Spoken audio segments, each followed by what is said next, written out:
market turmoil has been the fear of rising interest rates, which could negatively affect sectors, including the housing market. That is a very important and large part of the overall economy. Let's talk about it with Mitch Roschelle of PricewaterhouseCoopers and David Bahnsen, author of Crisis of Responsibility, Our Cultural Addiction to Blame and How You Can Cure It. Gentlemen, good morning. Good morning. All right, Morning. David, come on. Is a 3% interest rate yield, is that such a bad thing? Well, it depends on the reason you get there, and the answer is no. I mean, a 10-year 3% yield, of course, is actually very low historically. Certainly in this decade post-crisis, it would be a higher level, and the market has to absorb it. But if you have productive growth getting you there as opposed to inflationary pressures, I think it's a very positive thing. All right, so Mitch, can the housing market absorb higher rates? Bank rate has the 30-year fixed at 4.25%. It's probably going to go up from there. Can the housing market absorb this? Yeah, Lauren, and some of the banks are quoting 4.5. The fact of the matter is banks can continue to lend in this environment and they want to, and borrowers actually want to borrow. Where's the breaking point if rates continue to go up?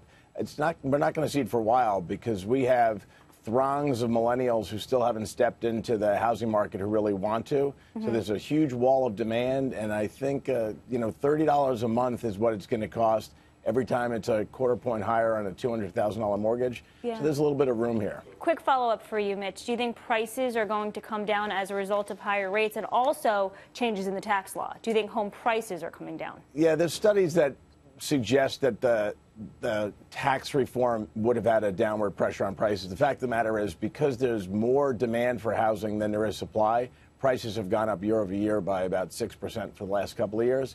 So even if they slide back a little bit and there's room for that to happen, that's just going to help those folks who are sort of frozen out because of price. So I think that, again, the big wall of demand is enough to sort of push through this for a while. Speaking of the tax cut stimulus and the effects of it, which it has been seen to a small degree with 300-plus companies handing out bonuses and the like, yes, but David, do you think in the long run that the tax cut and the pro-business deregulatory agenda of the White House right now is going to produce that 4% GDP that we need to bring down the deficit and continue to grow the economy? Well, I don't think that we need 4% real GDP, but I think it's very possible we hit it. I think you need 3% plus real GDP. We had that. Well, we've had it for 2 quarters. We were 2.6 last, but you have to get it sustainable. That's the point I was going to make. If you get sustainable real GDP growth with a 3 handle, I think that you can do all sorts of things. You could end up hitting 4 in the initial run we have here as the tax cuts first kind of take effect. Right. But it's more going forward. Can we get something that is a full percentage point year over year over year higher than we've had the last 6, 7, 8 years? That's very important. I think it will happen. I think it can happen. But we just have to continue proceeding with deregulatory efforts. That's the big key here. The tax reform bill's done.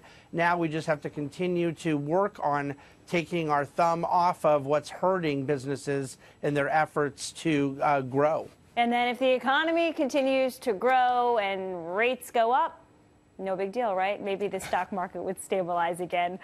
David, Mitch, thank you so much, gentlemen. Good to see you. Thank you, Lauren.